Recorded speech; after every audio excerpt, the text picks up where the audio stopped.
Bom dia, irmãos, que Deus abençoe sua vida. Hoje estamos começando o nosso quarto estudo sobre o livro de Gênesis. Note bem, não é um estudo sobre a criação, o criacionismo, ou evolucionismo, ou qualquer coisa que envolva essas duas coisas, mas nós estamos estudando literariamente, exegeticamente, quer dizer, analisando os textos com seus princípios originais, no seu contexto histórico e tudo, e, além de literariamente, exegeticamente, teologicamente, queremos entender a teologia do livro de Gênesis. Então, à medida que a gente vai caminhando no livro de Gênesis, como ele nos apresenta, portanto, é uma análise sincrônica, depois eu explico o que é isso, é uma análise do texto, como ele nos apresentado, não há nenhuma desconstrução do texto, e nós estamos estudando isso através da Escola Bíblica Dominical Virtual da Igreja Presbiteriana Luz do Mundo. Eu sou o reverendo Evaldo Beranger, e eu quero convidá-lo para orar comigo nesse instante, para que nós comecemos nosso estudo desses textos da Palavra de Deus, que são tão importantes e que fazem parte daquele conjunto do Pentateuco, da Torá, que nós estamos estudando. Vamos orar. Querido Deus, eu te agradeço, ó Pai, pela tua palavra, te agradeço por todos aqueles que estão nos acompanhando nesse estudo fascinante da tua palavra. Te pedimos, Senhor, que o Senhor nos dê humildade diante da grandiosidade desse texto, de como esse texto é extraordinário e de como ele nos ensina. Ele foi escrito para nossa instrução, toda a palavra de Deus é boa para o ensino, para a instrução, para a correção, e é inspirada por ti. Por isso nós te pedimos a iluminação. Nós precisamos ser iluminados para entender, através do Espírito Santo, aquilo que esse texto tem para nos dizer. Abençoa cada um de nós, abençoa o texto, iluminando-o para nós, abençoa o professor e os que se tornam alunos ao participar desta aula. Todos sejam iluminados por ti, em nome de Jesus. Amém, Senhor. Amém.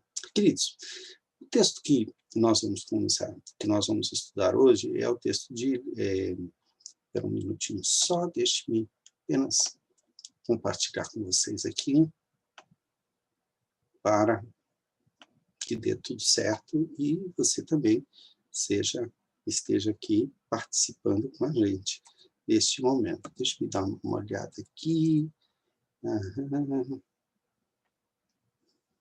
Ok. Impressão que... Não, vocês estão me vendo ainda, no cantinho ali, mas estão. Então, olha só. Nós estamos estudando os textos, os relatos de criação que aparecem no Gênesis. Você deve estar estranhando, dizendo assim, mas como assim relatos? É sobre isso que nós vamos falar. Na aula passada, nós falamos daquilo que eu chamei de o primeiro relato. Claro que isso não é original meu, isso vem de vários estudos e há muitos livros acerca disso, mas eu lhe falei do primeiro relato. E onde está o segundo relato? Bom, Gênesis 2, de 4 a 25, é considerado um novo relato da criação pelos estudiosos. É um princípio de uma história da humanidade, e ele não para em 2:25, ele vai adiante. Há muitas teorias de até onde ele vai. É como se Gênesis 1, de 1 até 2, 3, fosse um bloco, e aí nós temos um novo bloco. Alguns acham que são autores diferentes, há uma briga muito grande a respeito disso. Há características diferentes do texto. Outros também acham que eles foram escritos em tempos diferentes, depois juntados por um redator. Dá para perceber que as pessoas que pensam assim não creem que foi Moisés quem escreveu esse texto. E essa é uma questão que nós também não vamos entrar nesse momento. Nós vamos apenas tentar trabalhar o segundo relato de criação em Gênesis, que fala da criação. Esse relato, o trecho que nós vamos ler hoje é criação apenas, queda logo em seguida e um certo desenvolvimento da humanidade, até mais ou menos o capítulo 5, 6, quando você tem ali a destruição da humanidade no dilúvio, e onde nós temos uma recriação, uma retomada, que seria uma terceira relato de criação. Mas vamos lá, vamos aqui, estamos por enquanto no segundo relato da criação. É justamente daí que vem o texto. Então o Senhor Deus formou o homem do pó da terra e soprou em suas narinas o fôlego da vida, e o homem se tornou um ser vivente. Esse texto parece que já apareceu em Gênesis 1. Gênesis 1 diz assim, façamos o homem, pois, Gênesis 1, 26, 27, 28, diz assim, façamos, pois, o homem a nossa imagem, conforme a nossa semelhança. E criou Deus o homem, a sua imagem e semelhança, homem e mulher os criou. Nós temos esse texto lá em 1, 26, 27 e 28. Mas esse texto é diferente, porque o texto que é dado lá é um texto que fala que criou a humanidade, homem e mulher juntos. Esse aqui, por enquanto, é só o homem masculino, só o macho da espécie humana. Então, notem, né? Ele foi criado do pó da terra, ele foi surgindo, Deus o moldou, pegou o pó da terra com as suas próprias mãos e fez, né? Muitos imaginam ele fazendo um boneco e tal, e soprou nas narinas. Esse momento, então, é o momento da gente olhar o texto e ler o texto desta maneira. Deixa eu fazer uma coisa aqui, depois eu vou ler primeiro na Nova Linguagem Internacional. Deixe-me apenas colocar aqui como visual de leitura. Deixe-me ver onde é que está aqui. Visualização de leitura, porque aí nós temos o texto todo aqui e nós depois podemos ver. Então, vamos lá. Esta é a história das origens dos céus e da terra no tempo em que foram criados. Note, esse é o versículo 4. O versículo anterior, se nós formos dar uma olhada, olha o que diz aqui, quer ver?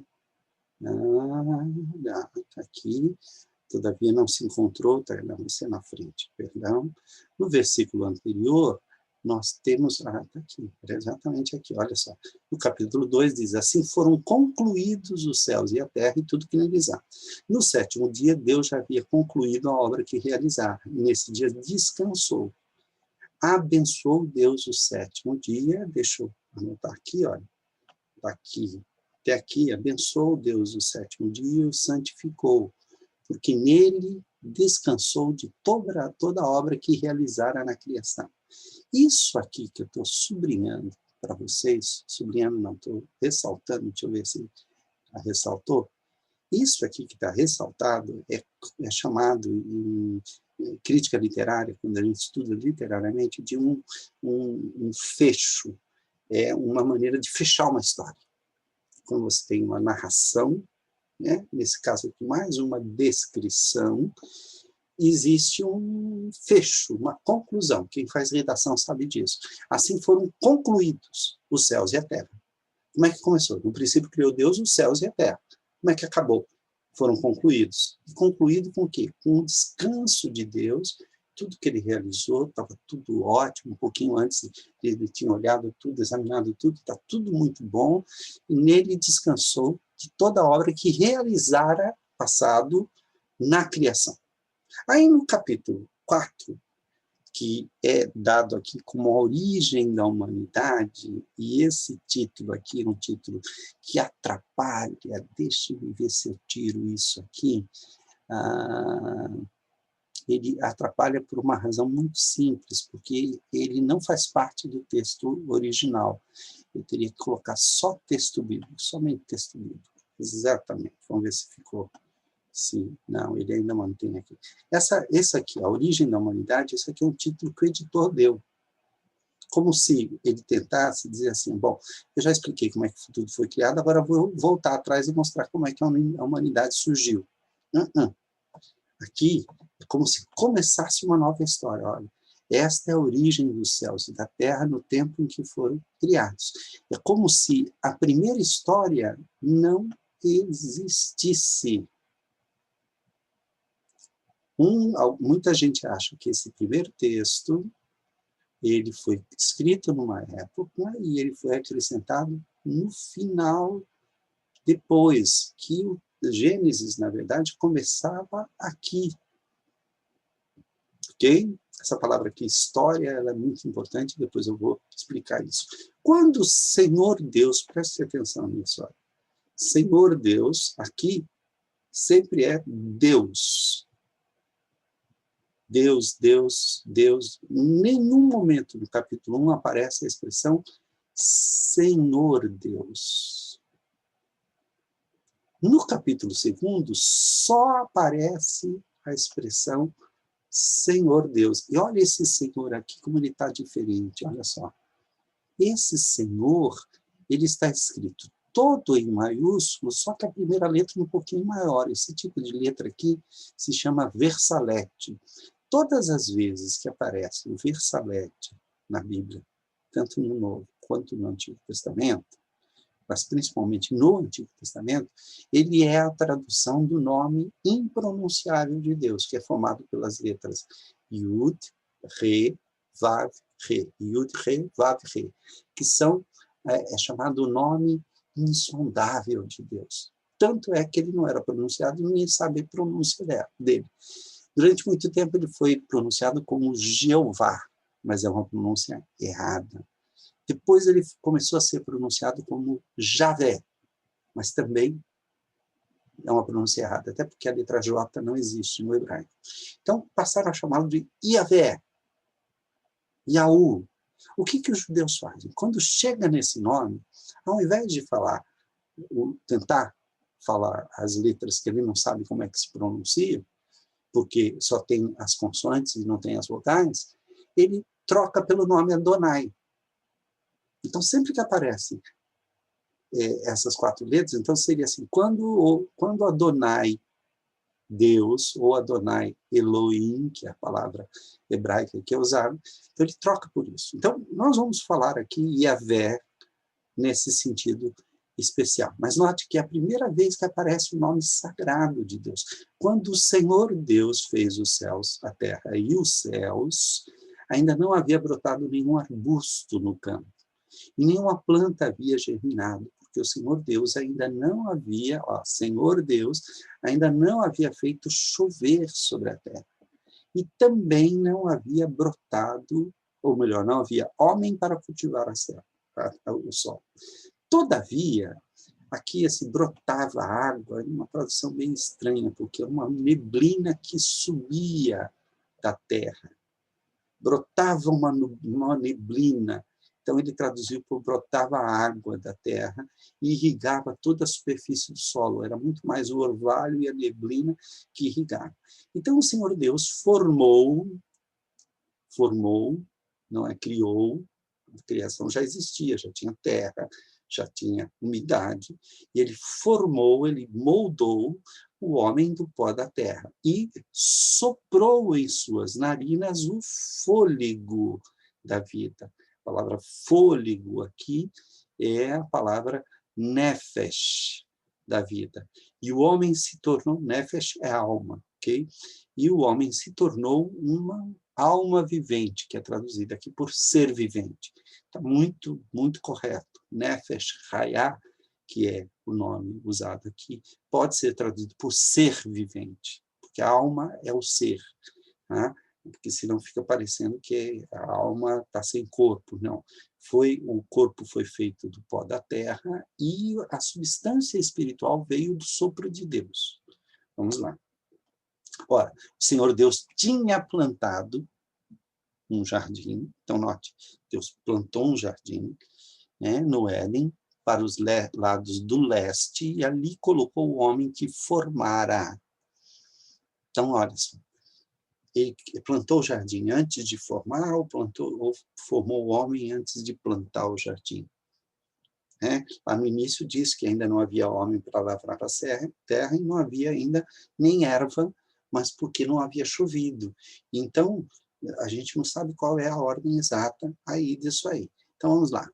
Então, o Senhor Deus fez nascer do solo todo tipo de árvores. Olha, parece que é aí que Deus começou a realmente plantar. Agradáveis aos olhos e boas para alimento. E no meio do jardim, a palavra jardim aqui ela é interessante, porque ela é a palavra paradeisos, ela equivale à palavra paraíso, que paradeisos era os jardins suspensos que os babilônios e essas pessoas criavam, no lugar onde não havia água, eles criavam, de alguma forma, eles descobriam oásis, ou eram oásis, lugar que brotava água, nascia plantas ali. Então, era uma espécie assim, de exceção no deserto. Tá? Então, e no meio do jardim estavam a árvore da vida e a árvore do conhecimento do bem e do mal. No Éden, né? Então, olha só, aí já aparece, né, um jardim no Éden, que é uma região. Nascia um rio que irrigava o jardim. E depois se dividia em 4. E aí as pessoas ficam tentando adivinhar. Mas o que acontece é o seguinte, olha só. O nome do primeiro é Pison, e ele percorre toda a terra de Havilá, onde existe ouro. O ouro daquela terra é excelente, lá também existem o bidélio e a pedra do ônix. O segundo que percorre toda a terra de Cuxi é o Gion. O Gion. O terceiro que corre pelo lado leste da Síria é o Tigre. Esse todo mundo identifica. E o quarto rio é o Eufrates. Então, note, muitos acham que o rio da terra de Cuxi é a África, o Gion é o Nilo, e outros acham que a terra de Havilá pode ser a Arábia ou pode ser a Índia. Então, nesse caso aqui, o rio Pison seria o rio Indo. Tá, ok? Acontece que esses 4 rios, eles não saem do mesmo lugar. Eles descem para o mesmo lugar, né? Um desce, inclusive, no outro mar, e tal, mas eles não saem. Então, é um perigo a gente tentar usar a nossa geografia atual. Vamos lá. O Senhor Deus colocou o homem no meio do jardim do Éden para cuidar dele e cultivá-lo. E o Senhor Deus ordenou ao homem. Então, a primeira ordem: coma livremente de qualquer árvore do jardim, mas não coma da árvore do bem e do mal, porque no dia em que dela comerdes, certamente morrerás. Então, coma livremente, o que ele disse em hebraico é interessante, porque ele disse assim, comerá de qualquer árvore do jardim, mas não comerá da árvore do conhecimento do bem e do mal, porque no dia em que dela comeres, morrerás. Ok? É como se dissesse, vai morrer de morte morrida. Tá bom? Existe uma repetição aí. Então, o Senhor Deus declarou, não é bom que o homem esteja só. Peraí, mas ele não tinha dito lá atrás, tudo era bom? Viu Deus tudo que fizera, e eis que era muito bom? Então, como é que ele acha uma coisa que não é boa aqui? Então, perceba, neste texto que começa em 2:4, até este momento, não havia nenhuma declaração se aquilo que Deus estava fazendo era bom ou mal, pelo ponto de vista de Deus. Mas Deus achou alguma coisa na sua criação, nesse momento, que ele mesmo não achou bom. Né? Então ele declarou, não é bom que o homem esteja só. Farei para ele alguém que o auxilia e lhe corresponda. A nossa tradução mais comum diz que seja idônea. Seja idônea significa que possa estar cara a cara com ele, que ele corresponda. Como é que ele fez isso? Dá a entender que, primeiro, como se fosse uma tentativa de Deus, mas não é bem isso, porque é perigoso, né? Deus não vai tentando até acertar. Primeiro ele fez o seguinte, olha, depois que formou da terra todos os animais do campo e todas as aves do céu, o Senhor Deus os trouxe ao homem para ver como este lhes chamaria. Então, note, os animais foram apresentados ao homem antes da mulher, segundo esse texto, para que o homem desse nome. Isso significa domínio, isso significa exercer o governo. Quem dá nome, no primeiro capítulo, é Deus quem dá nome a tudo. Ele é o governante supremo. Ele dá nome às coisas que ele deixou de dar nome lá.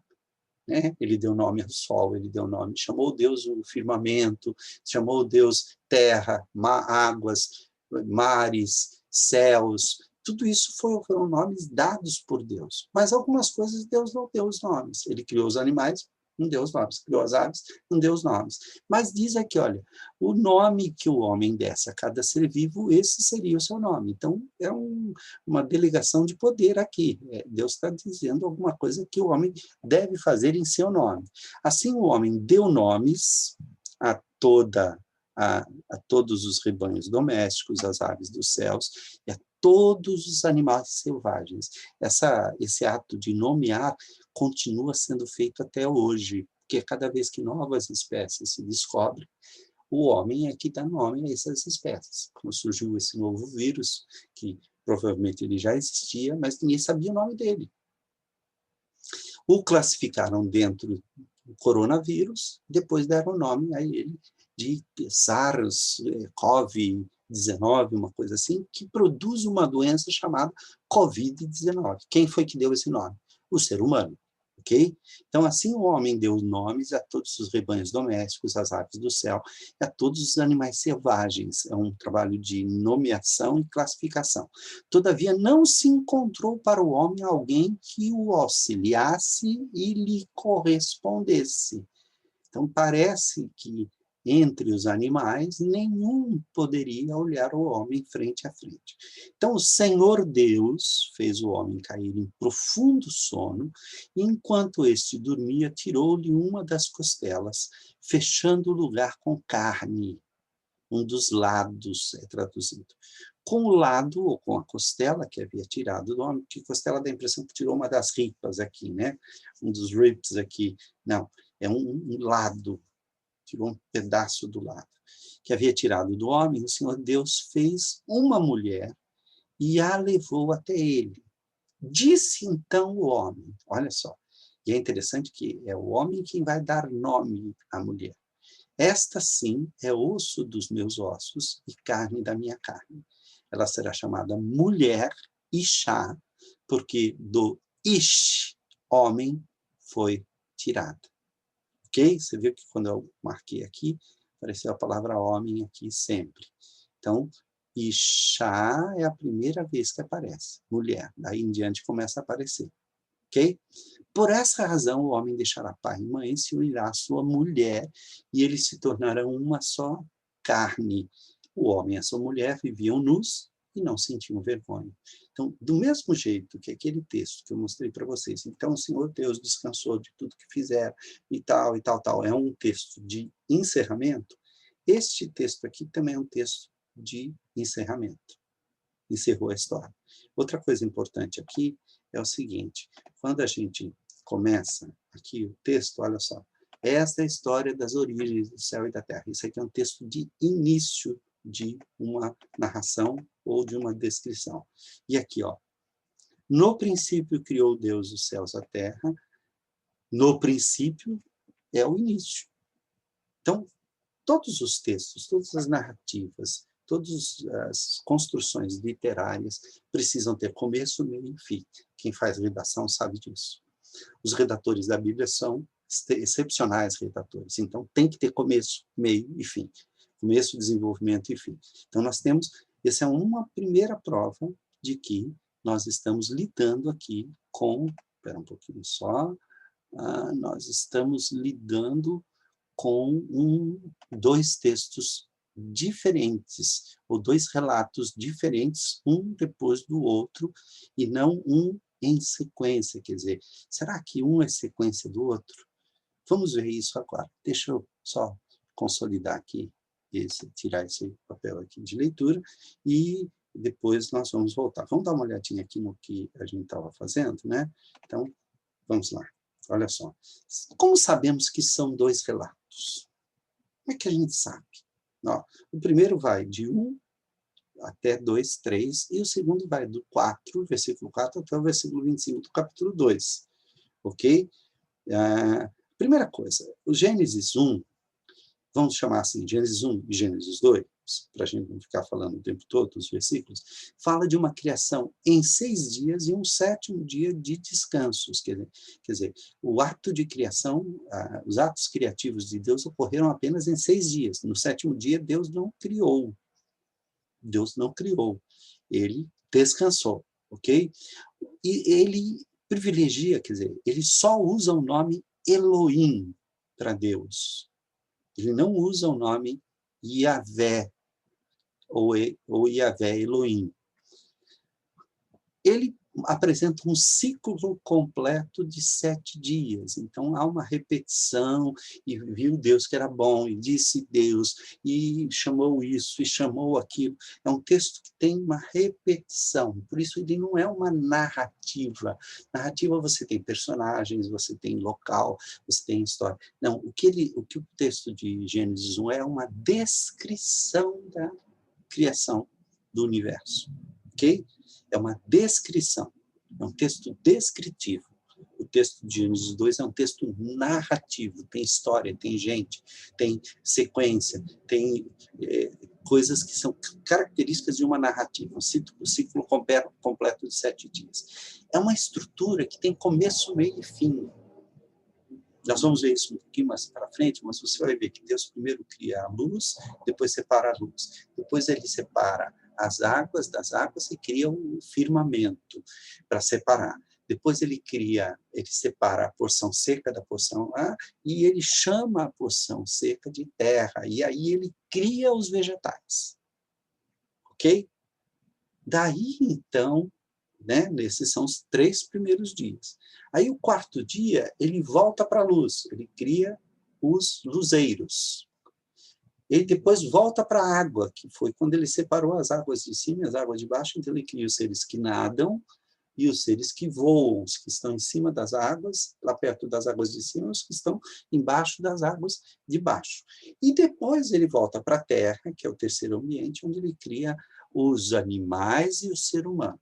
Então, são 8 atos criativos divididos simetricamente em 6 dias, que é uma estrutura narrativa ou descritiva muito bem elaborada. Tem uma marca de início da descrição. No princípio, criou Deus os céus e a terra. E tem uma marca de final de descrição. Então, assim foram concluídos os céus e a terra, e todos os seus exércitos. E descansou Deus no 7º dia de toda a obra que fizeram. Acabou a história, está tudo pronto, tudo resolvido, a humanidade foi criada e tal. Bom, mas e agora? Agora Gênesis 2 começa dizendo assim, este é o princípio, essa é a genealogia, ou é o Toledot, a palavra hebraica é Toledot. Ela é Toledot, estes são as gerações, estas são a genealogia dos céus e da terra quando foram criados. Então, agora nós vamos falar da criação de um jardim que é habitado. Então, o uso do nome de Deus é sempre Yahvé Elohim. Tanto é que alguns estudiosos começaram a estudar isso e criaram uma teoria que hoje já está um pouco ultrapassada, ainda é usada em muitos lugares, mas criaram uma teoria de que havia fontes anteriores, que Moisés ou qualquer redator posterior, eles acham que são muito posteriores, pegaram uma fonte que só falava de Elohim, porque para eles Deus só tinha esse nome. Uma outra fonte, que era mais ligada ao javismo ou iavismo, e usava o nome Yahvé Elohim. Então, no princípio, esses 2 textos foram chamados, o primeiro de Eloísta e o segundo de Javista, por causa disso. Ok, hoje já não se pensa mais assim, os próprios que aceitam essa teoria dizem que o primeiro texto ele não é eloísta, porque o texto eloísta é muito difícil de ser distinguido e tal. Eles dizem que esse texto essa fonte é a fonte sacerdotal, porque o sacerdote é que gosta dos 7 dias, de coisa tudo organizadinha e tal. Ok, nós não vamos explicar isso muito a fundo, porque o que é importante é que o Espírito Santo inspirou esse texto e colocou essas 2 narrativas uma depois da outra. E se ele colocou essas 2 narrativas uma depois da outra, é porque as 2 têm que ser colocadas juntas. Quem juntou esses dois pedaços de texto, ou foi o redator final, ele percebeu que tem uma diferença. Mesmo assim, ele deixou. Por quê? Porque tem uma teologia que precisa dos 2 textos para a gente ter uma ideia geral da criação. Nessa altura você deve estar pensando, escuta, mas como é que é essa história? E a evolução das espécies? e né, o surgimento da vida através de uma evolução continuada, a seleção natural e tal. Bom, os escritores destes textos não sabiam de nada disso. E não estavam preocupados com tudo isso. Ah, mas Deus sabia. Bom, Deus devia saber, deve saber. Aliás, ele sabe como é que ele criou de fato as coisas. Mas ele fez uma narrativa que serviu para aquele tempo e que as pessoas daquele tempo entendiam. Lembra que eu mostrei qual era a concepção de universo? Se você não sabe, pega a aula passada, vai dar uma olhada, porque aquela concepção é que está sendo usada aqui. Aliás, é que está sendo usada no primeiro relato. No segundo relato, é só um jardim. Parece que já está tudo pronto, e o que acontece? Nesse segundo relato, a ordem dos acontecimentos é diferente da ordem do primeiro relato. Olha só, é uma narrativa também, depois eu vou falar sobre essa ordem, é uma narrativa assim, lá é cheia de ciclos, né? E fez Deus isso, e chamou aquilo, e viu que era bom, e aí vem o primeiro dia, e fez Deus isso, e viu que era bom, e chamou dessa maneira, e era o segundo dia. São vários ciclos, ok? Mas isso aqui é uma narrativa mais fluida, está contando uma história. Ele não está dividindo no primeiro dia, no segundo dia, no terceiro dia, no quarto dia, depois de 5 dias. Percebe a diferença? A impressão que a gente tem é que o Gênesis 2, 4 a 25 acontece num único dia. Você não fala que dormiu, acordou. Quem dormiu foi o homem, mas o homem dormiu e deu tempo de Deus tirar. E quando ele acordou, né, não teve tempo de recuperação, não precisou ir para o hospital, ficar em coma tantos dias sendo entubado. Não, a operação de Deus é perfeita. Ele terminou de fazer, já estava tudo cicatrizado, ele não ficou sentindo dor na costela, né? Nada, não ficou nada disso. Hoje, o ser humano não tem a falta de uma costela, só quem nasce com um problema e tal. Então, notem, durante muito tempo eu achava, puxa, eu sabia que o homem não tem uma costela. Não é verdade. Os homens e as mulheres têm o mesmo número de costelas. Então, note, não é preocupação do escritor falar de ciência. Isso é preocupação nossa. Porque a ciência surgiu muito tempo depois. Isso aqui é contando para o ser humano, contando para o povo de Israel, em primeiro lugar, como as coisas, como Deus criou. E a gente já viu no primeiro relato que era uma maneira de tentar acabar com as ideias erradas da criação. Notem, questão de ciência, o homem vai aprender com o tempo. O homem não vai dando nome aos animais, ele vai classificando, ele vai fazendo. Mas o importante aqui são as coisas teológicas que estão sendo ensinadas. Então, nós temos aqui uma narrativa fluida, sem ciclos, tem uma marca clara de início, este é o princípio, este é a origem dos céus e da terra, ok? E, por fim, uma marca de final de narrativa muito clara. Muito clara. Por isso, deixa o homem, seu pai, sua mulher, e sua mãe, se une à sua mulher e serão os dois, e se tornam os dois uma só carne.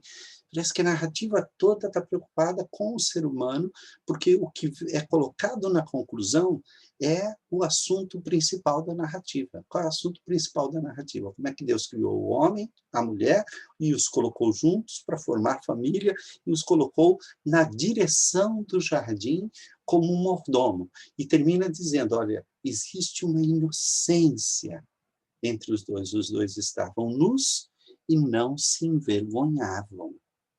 Isso é uma nota de conclusão. Quando a gente faz exegese, a gente procura esses sinais de que está começando uma nova história e que terminou a história.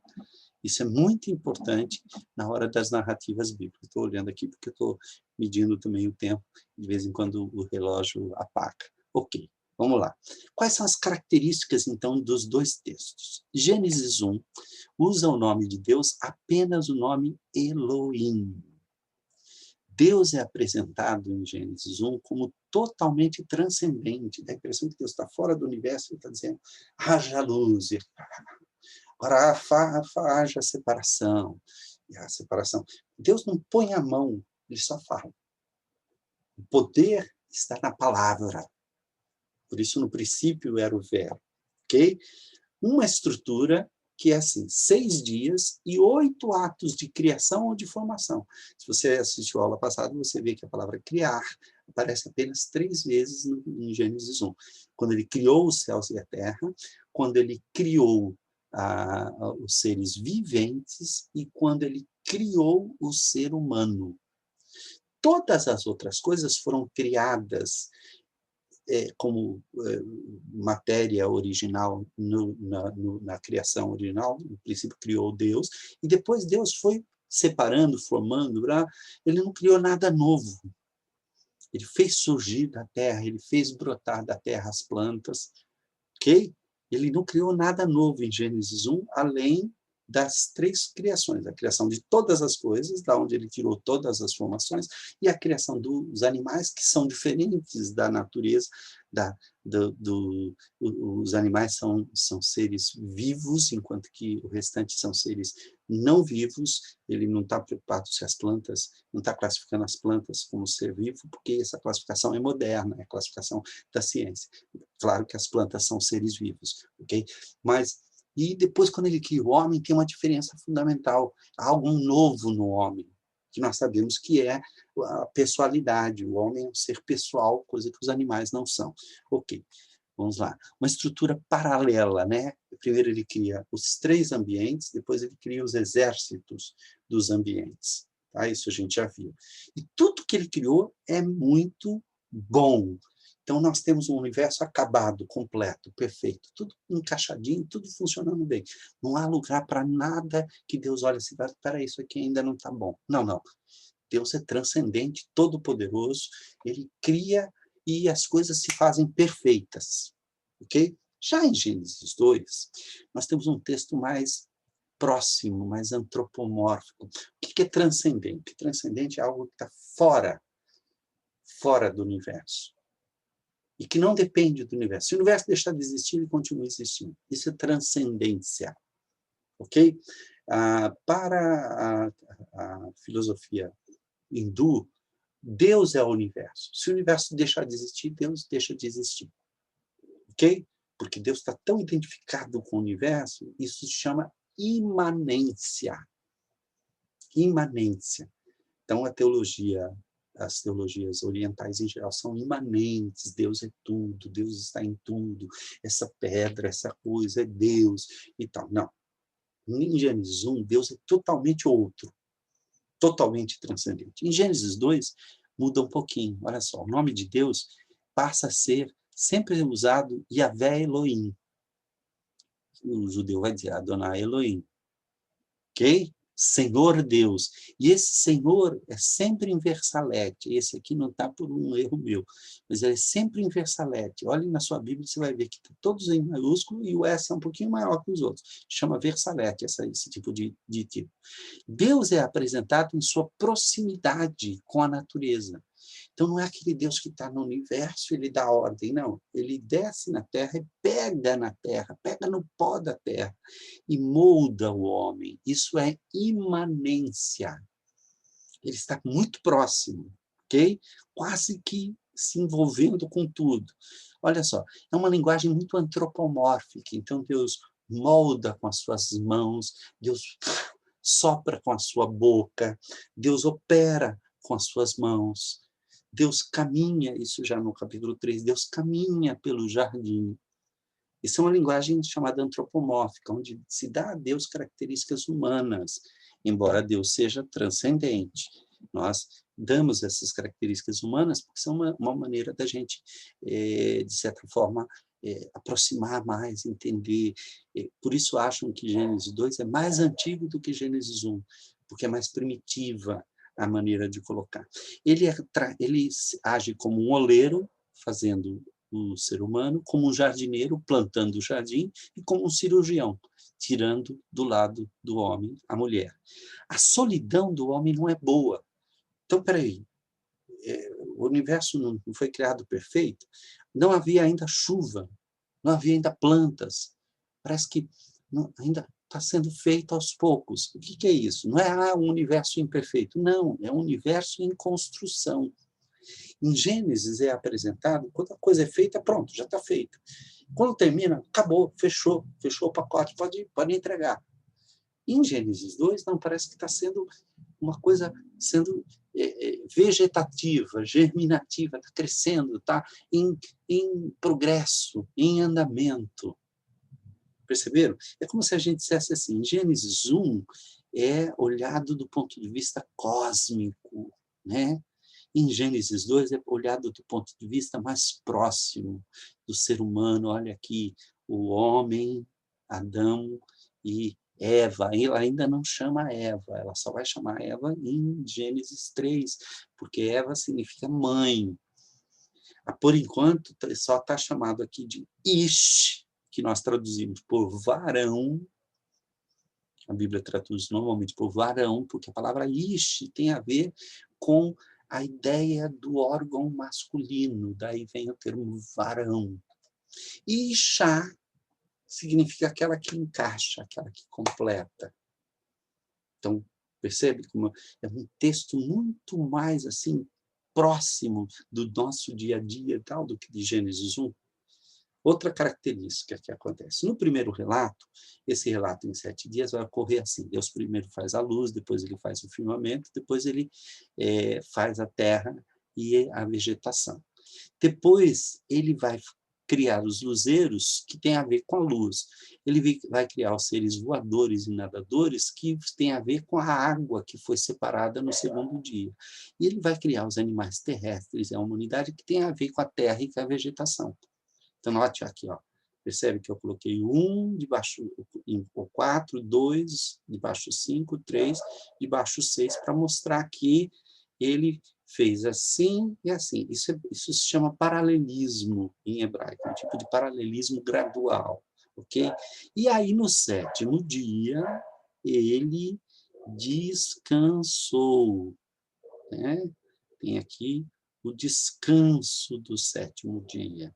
Esse descanso do 7º dia é quando Deus cria ou chama de sábado. Pois bem, ele faz no primeiro dia, quando ele cria a luz, separação entre dia e noite, dá nome aos dois. Depois ele faz separação entre céus, que são as águas de cima, e as águas, que são as águas de baixo. E depois ele faz separação entre terra e mares. Note que há 3 atos de separação. Quando cria os luzeiros, ele chama de os exércitos do céu. Então, são aqueles que vão habitar a luz, ou vão condensar a luz. Os exércitos das águas que vão habitar o firmamento e as águas, ok? E os exércitos da terra, que são os animais, e para comandar esse exército, o ser humano. No último dia, que é o dia do descanso, ele chamou de sábado, tá? Então, a ordem da criação. Em Gênesis 2, a ordem é diferente. Olha, não havia terra, mas ainda não havia água. Ali está escrito errado, desculpe. Havia terra, mas ainda não havia água. Ou não havia plantas, perdão, não havia plantas, exatamente. Havia neblina, mas não havia chuva. Não havia erva, e também não havia homem nem mulher para poder plantar. Ok. Deus, então, molda o homem do pó da terra e sopra o espírito, o fôlego, e houve alma vivente.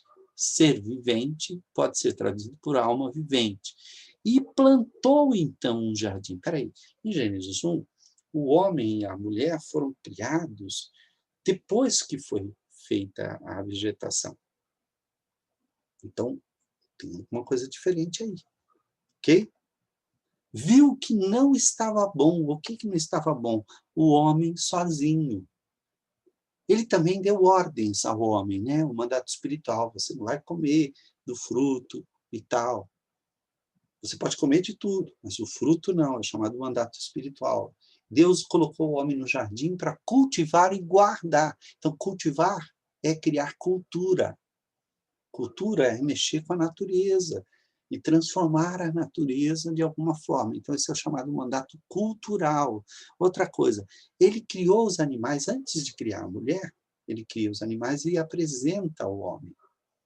E o homem vai dando nome aos animais. Em Gênesis 1, Deus criou primeiro os animais e depois o homem e a mulher.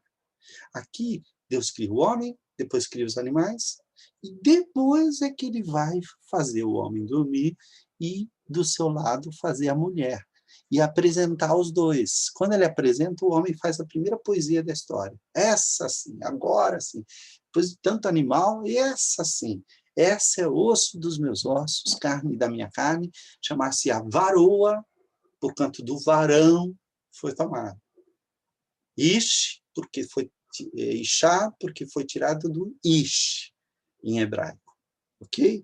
E aí ele os apresentou, e por isso, e aí existe a explicação do casamento, a explicação da formação da família, por isso deixa o homem, seu pai e sua mãe, se une à sua mulher, e serão e se tornam os dois uma só carne. Então, deixa é o ato social do casamento.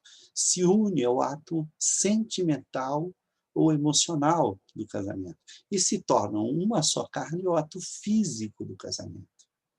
Então, Deus aqui cria um casamento onde existe um abandono que é público, uma união que é íntima do coração e uma união física. Os dois se encaixam. Se encaixam e se tornam uma só carne, como se quando Deus separou, agora eles querem se unir o tempo todo. Por isso o desejo sexual, isso é a explicação deles, não é? Essa é a explicação daquela época, não é científico isso. Tá? Isso não tem nada a ver com ciência, mas explica, não explica? Eles estavam nus, que era uma convenção social, mas eles não tinham convenção social, não haviam criado nada ainda. Eles eram inocentes. Eles não tinham, eles já podiam, sim, crescer, multiplicar-se, mas estavam nus e não se envergonhavam. Qual é a teologia, então, desse texto? Deixa eu ver aqui como é que está o nosso horário, para a gente não passar demais. De Gênesis 1 até 2. Vamos pegar os dois textos aqui, né? Primeira coisa que nós vamos pensar aqui é o que diz lá em Deuteronômio 6:4. Coisa que os dois textos juntos mostram claramente é: ouve, Israel, o Senhor nosso Deus é o único Senhor. Não tem um espaçozinho para qualquer entidade, nem para os anjos. Nem para os anjos. Nem os anjos são contemplados nesses dois relatos. A gente vai saber da criação dos anjos em outros textos da Bíblia.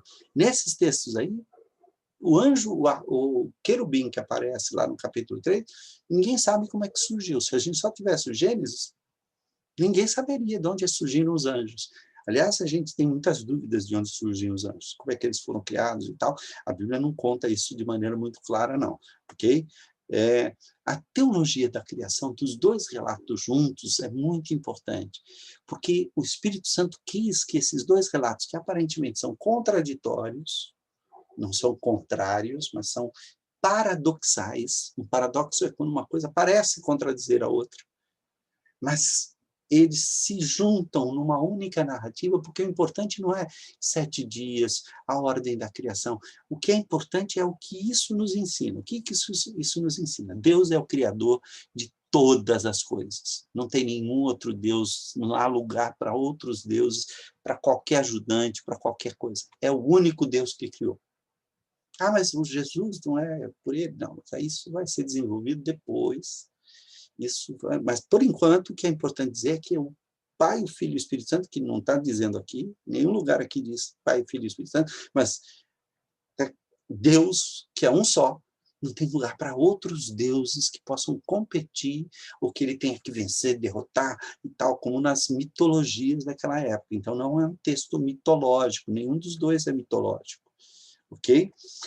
Ele é antes do princípio, então ele é eterno. Ele sabe todas as coisas e é onipresente. Embora, no capítulo 3, parece ter uma coisa que ele não sabe, quando ele sai procurando o homem. Mas, por enquanto, nesses dois textos que falam da criação, Deus sabe tudo, Deus vê tudo, ele está presente em todos os lugares ao mesmo tempo, Então, ele tem uma visão, principalmente em Gênesis 1, que é a transcendência. Em Gênesis 2, parece que ele está se movimentando junto com o homem e tal. Ok. Deus é transcendente e é imanente ao mesmo tempo. Os dois textos juntam a transcendência de Deus e a imanência de Deus. Então, Deus é totalmente fora da criação e totalmente envolvido com a criação. Ele não depende da criação, mas ele se envolve com a criação. Isso é imanência, mas não é uma imanência estrutural, ontológica. É uma imanência que decorre do seu amor, que aí é ontológico. Depois eu explico isso. Deus criou com ordem e perfeição. A gente vê bem isso no Gênesis 1, vê também em Gênesis 2, mas mais no Gênesis 1, mas cuidou de cada detalhe pessoalmente. A gente vai ver isso em Gênesis 2. Ok? Deus age remotamente, então, lá do universo, fora do universo, ele diz, haja luz. E fora do universo, ele criou os céus eternos. Não havia universo, ele criou o universo. Percebe? Só que o judeu, ele não está pensando nisso, ele está pensando no mundo, no que ele vê. Então, Deus está acima de tudo aquilo que ele consegue ver. Tá? Ele age remotamente, porque ele exerce poder absoluto, mas com amor e preocupação pelo bem-estar do homem. Ele olha para o homem e fala, coitado do homem, não está bom assim não, vou arrumar alguém para ele. Deus abençoa e dá ordens, tanto em Gênesis 1 e Gênesis 2. A humanidade, ela é convidada por Deus, através de uma ordem e de uma bênção, ela é convidada a participar do governo de Deus como auxiliar. Depois que tudo foi criado. O ser humano não ajuda a criar, mas ajuda a dar nome, ajuda a cuidar. Ele vai agir como mordomo. E Deus delega mandatos. Quais são os mandatos? Crescer e multiplicai-vos, que é o mandato social. Cuide do jardim. Tenha domínio sobre a criação, que é o mandato cultural. E, você pode comer de tudo, mas dessa árvore não. Me obedeça. Então, vamos lá. Mandato cultural, o mandato espiritual fala da obediência, como de tudo, menos da árvore do conhecimento do bem e do mal. O mandato social, cresça e multiplique-se. Portanto, crie uma sociedade, criem as famílias, criem leis para convívios entre as pessoas, criem coisas que ensinem. Cultural, cultivar e guardar. Tenha mordomia sobre a natureza. Você é meu mordomo, você vai cuidar de tudo muito bem, porque um dia eu vou pedir contas das tuas mãos. Ok? Deu para perceber? A gente ainda poderia trabalhar muito mais aqui, alguns textos, algumas coisas, mas você vê, olha só, está aqui, olha, né, a criação, o princípio criou Deus, e aí você vai tendo aqui a palavra, né, sempre que aparece a palavra Deus, é a palavra Elohim, tá? Daí você vai ter aqui, vamos lá, até o 2, 4, né? Aqui nós estamos 16, ok, ação divina, tal. Existe aqui vem o final, olha, assim foram concluídos, né? Viu Deus tudo quanto fizeram, e eis que tudo era muito bom. E ouvi tarde de manhã, onde que está aqui? Do sexto dia, assim, pois, quando se vê assim, pois, foram acabados, foram concluídos o céu, a terra e tudo o seu exército, e havendo Deus terminado aqui, já é o capítulo 2, olha só, versículo 2 do capítulo 1, no versículo 3, você tem como Criador fizeram, essa é a quarta vez que a palavra bará, criação, aparece. Tá? Aí, nós vamos ter uma nova história. Esta é a Gênesis, ou a história, ou o Toledo. A palavra aqui é essa aqui, ó. A palavra Toledo. Toledo é uma palavra hebraica que significa gerações. Né? Essa palavra aqui, toda estranha, aqui no canto, olha só, escute. Toledot. Ok? Toledot. Tá? O que é Toledot? Toledot é descendentes, é a Gênesis, E aí vem o texto aqui criando, sendo dividido, né? E mostrando a ação divina, a criação, e tudo isso que a gente viu aqui, e que eu espero que você vá aprendendo devagar, não fique ansioso, não fique ansiosa, Deus te abençoe neste estudo. Deus esteja cuidando de você. Que você perceba duas coisas importantes. Primeiro, esses dois textos, eles não estão preocupados em nos ensinar ciência. Eles estão preocupados em nos ensinar teologia e nos ensinar de uma maneira que aqueles que ouviram primariamente pudessem entender. Por isso a linguagem é muito próxima daquela linguagem daquela época.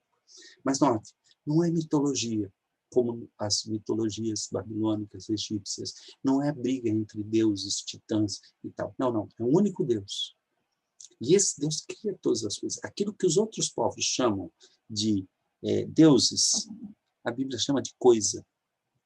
A Bíblia diz criação, é criatura. Há um só Criador e tudo que existe é criatura. Mas por isso você não deve adorar a criatura no lugar do Criador. Quando você inventa histórias, aquela coisa, o Marduk vai lá e luta com Tiamat, mas isso é invenção humana. Isso é invenção humana. Isso não é teologia bíblica. A teologia bíblica não está preocupada em nem combater a ciência, que foi logo no início que surgiu a origem das espécies e tal, nem harmonizar. Tem gente que tenta harmonizar, dizer, aqui a era paleozoica, a era mesozoica, não tem nada disso na Bíblia. Não tem nada disso, a Bíblia não fala disso, porque isso é descoberta do ser humano. Aqui já devo acabar.